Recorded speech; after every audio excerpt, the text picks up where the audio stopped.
نواب سراج الدولہ رحمۃ اللہ علیہ کی شہادت کے بعد اب بنگال کے اندر ان کے سارے راستے کھل گئے تھے،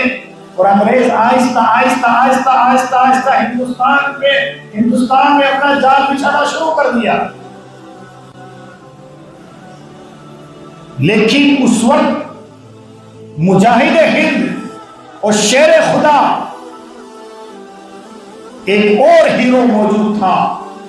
جس کو دنیا ٹیپو سلطان رحمت اللہ علیہ کے نام سے جانتی ہے۔ ٹیپو سلطان وہ ہے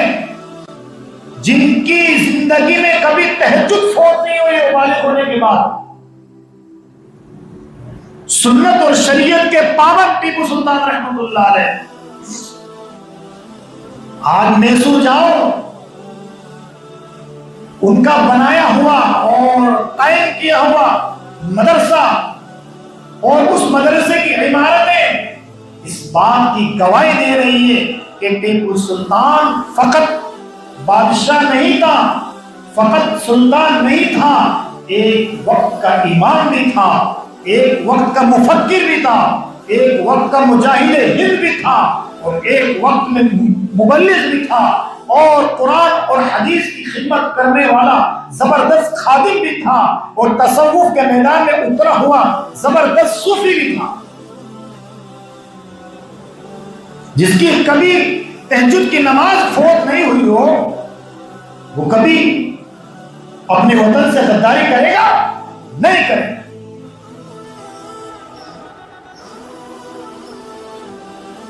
ٹیپو سلطان رحمت اللہ علیہ اور ان کے والد محترم جناب حیدر علی رحمت اللہ علیہ نے، ان دونوں باپ بیٹوں سے انگریزوں کی 4 جنگیں ہوئی۔ سب سے پہلی جنگ جب ہوئی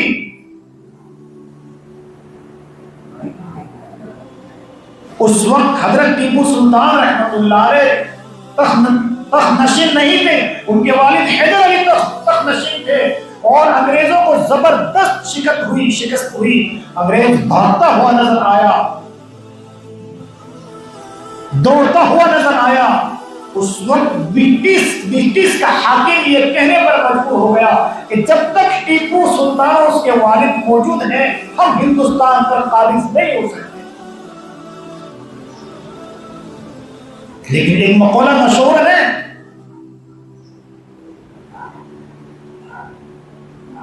کہ ہمیں تو لوٹا تو اپنوں نے لوٹا، غیروں میں کہاں دم تھا، جہاں ہماری کشتی ڈوبی وہاں پانی کا۔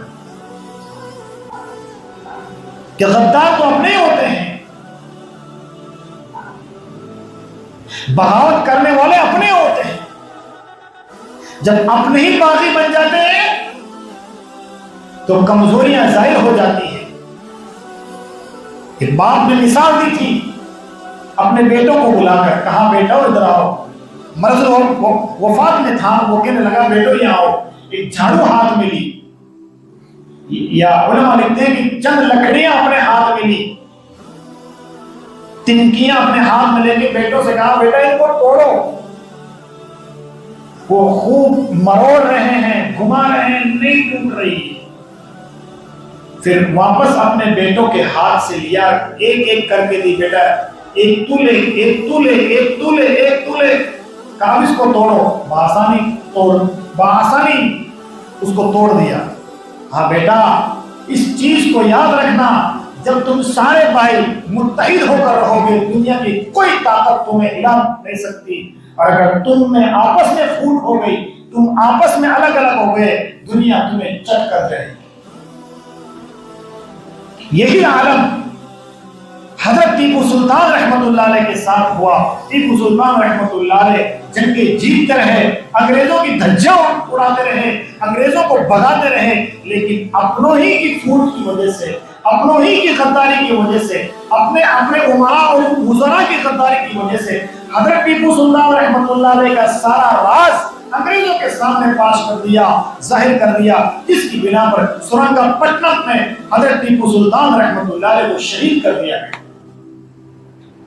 اور یہ کہہ کر شہید ہو گئے کہ 100 سال گیدڑ کی زندگی سے 100 سال گیدڑ کی زندگی سے ایک دن کی شیر کی زندگی مجھے پسند ہے۔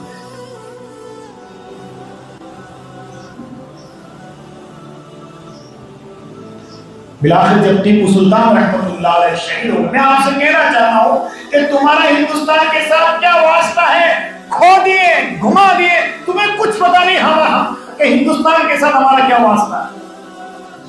دن بھر کمایا، شام کو گھر آ گئے، سو گئے، اٹھ کے پھر کمانے چلے گئے۔ دنیا چٹ کر جائے گی، تمہیں کھا جائے گی، تمہارا حق چھین لیا جائے گا، تم سے ووٹوں کا ادھیکار چھین لیا جائے گا، اور ایک ادھورے انسان اور لٹکتے ہوئے ناگرک تمہیں بنا کے ہندوستان میں چھوڑ دیا جائے گا۔ اگر تم نے اپنی داستان یاد نہیں رکھی، اگر تم نے اپنی تاریخ یاد نہیں رکھی، اگر تم نے اپنی ہسٹری یاد نہیں رکھی، اگر تم نے ہندوستان کے ساتھ تمہارا کیا واسطہ ہے اس کو یاد نہیں رکھا، تمہیں ہندوستان میں ایک ادنا درجے کا ناگرک بنا دیا جائے گا۔ اول درجے پہ تو حق تمہارا ہے۔ بالآخر حضرت ٹیپو سلطان رحمۃ اللہ علیہ شہید ہو گئے۔ ان کے شہید ہونے کے بعد انگریز لیڈر کہنے لگا کہ آج سے ہندوستان ہمارا ہے، اور مورخ لکھتے ہیں کہ انگریز کی یہ حالت تھی، اتنے ڈرتے تھے ٹیپو سلطان رحمۃ اللہ علیہ سے کہ جب حضرت ٹیپو سلطان رحمۃ اللہ علیہ شہید کر دیے گئے، آپ کی ناز مبارک کے پاس جانے میں ان کو ڈر لگ رہا تھا کہ کہیں اٹھ کے ہمیں مار نہ دے۔ اتنا خوف تھا دشمن کا۔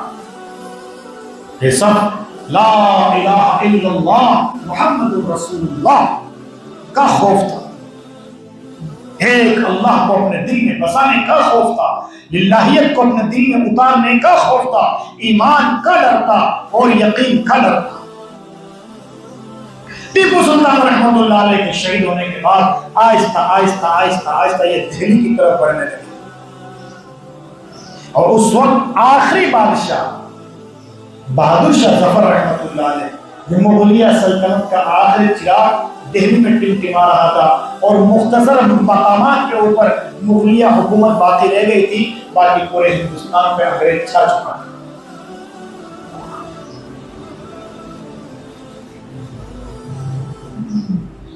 آہستہ آہستہ آہستہ آہستہ انگریز حکومت دہلی میں داخل ہوئے، اور مرہٹہ فوجیں ان کے سامنے جم نہ سکی، اور اپنے ہتھیار ڈال دیے، اور جبرن بہادر شاہ ظفر رحمۃ اللہ علیہ سے لکھوا لیا کہ لکھو کہ آج سے ہندوستان میں بسنے والی مخلوق اللہ کی ہے، اور سلطنت بادشاہ کی ہے، اور حکم ایسٹ انڈیا کمپنی کا چلے گا۔ اس وقت سن 1803 یا سن 1808 میں حضرت شاہ ولی اللہ محدث دہلوی رحمۃ اللہ علیہ نے ایک منظم جماعت بنائی، اور انگریزوں کے خلاف علماء کو تیار کیا۔ یہ تحریک چلی تھی، اور چلتے چلتے حضرت شاہ ولی اللہ محدث دہلوی رحمۃ اللہ علیہ، جو عربوں سے، عرب کے علماء سے علم حدیث لے کر ہندوستان میں داخل ہوئے تھے، شیخ ابو طاہر المکی رحمۃ اللہ علیہ سے علم حدیث کا فن لے کر ہندوستان میں آئے۔ میں حدیث کی تاریخ میں آپ کے پاس نہیں جانا چاہتا ہوں، اگر حدیث شریف کی تاریخ میں گیا تو وقت بالکل کم ہو جائے گا، اپنا اصل مقصد جو بیان کرنے کا وہ ختم ہو جائے گا کہ ہندوستان میں علم حدیث کب آیا اور کیسے آیا اور کون کون لے کر آئے۔ شاہ ولی اللہ محدث دہلوی رحمۃ اللہ علیہ نے اس تحریک کی شروعات کی، اور آپ دنیا سے رخصت ہو گئے۔ آپ کی جگہ آپ کے تربیت یافتہ، بہترین اور خوبصورت اور حسین اور جمیل مفکر، مدبر، مفسر، فقیہ حضرت شاہ ولی اللہ حضرت شاہ عبدالعزیز محدث دہلوی رحمۃ اللہ علیہ کی شکل میں موجود تھے۔ انہوں نے اپنے والد کی تحریک کو سنبھالا، اور سن 1808 میں حضرت شاہ ولی اللہ محدث دہلوی رحمۃ اللہ علیہ نے سب سے پہلا فتویٰ دیا کہ آج سے ہندوستان دارالحرب ہو گیا ہے۔ دارالحرب بولتے ہیں دشمنوں کا ملک، جہاں پہ مسلمان کو اپنے مذہب کے مطابق زندگی گزارنے کا ادھیکار نہیں رہتا ہے، اس کو دارالحرب کہتے ہیں۔ غیروں کا ملک، کفاروں کا ملک۔ آج سے ہندوستان دارالحرب ہے، اور ہندوستان میں بسنے والے ہر مسلمان پر فرض عین ہے کہ انگریزوں کے خلاف جنگ کی جائے اور ان کو ہندوستان سے بھگایا جائے۔ حضرت شاہ عبدالعزیز محدث دہلوی رحمۃ اللہ علیہ نے یہ فتویٰ دیا، کوئی خوف کوئی ڈر نہیں، معلوم تھا کہ انگریز طاقتور ہے، ہمیں ہلاک کر دے گا، معلوم تھا کہ ہمیں سولی پہ چلا دیا جائے گا، معلوم تھا کہ ہمیں شہید کر دیا جائے گا،